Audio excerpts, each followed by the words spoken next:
আসসালামু আলাইকুম, আশা করি সবাই ভালো আছেন। আজকে কাজ করবো স্যামসাং J2 আইএসপি করে হ্যাং লোগো ফ্লাশ করা হয়েছে, তো কাজ হয়নি। আমি আগেই আইএসপি করে তারপরে কম্পিউটার লাইন দেখেছি। এখানে ইএমএমসি 90% কনজিউম দেখাচ্ছে। তো আমরা প্রথমে এটাকে ব্যাকআপ করব, ডাম ফাইলটা ব্যাকআপ করে রাখবো। ডাম ফাইলটা ব্যাকআপ করে রিড করে রাখবো।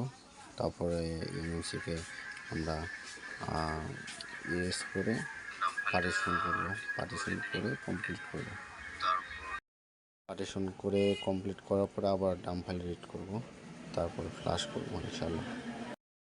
কাজগুলো সম্পূর্ণ দেখালে অবশ্য অনেক লং হয়ে যায়, সে কারণে কেটে কেটে করতে হইতেছে।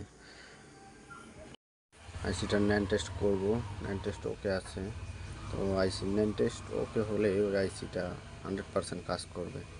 এখন আমরা এটাকে ডাম ফাইল রিড করব।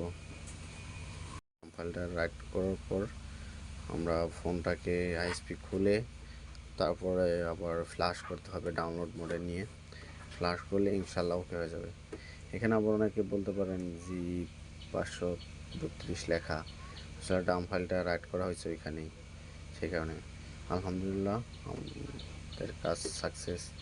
ফ্ল্যাশ করেছি এবং ভিডিও অনেক লং হয়ে যায় দেখে কেটে দিলাম, কেটে দিয়ে ফ্ল্যাশের অপশন কেটে দিছি। এখন ফোনটা রান করেছি, আলহামদুলিল্লাহ সাকসেস। সকলে ভালো থাকবেন ইনশাআল্লাহ।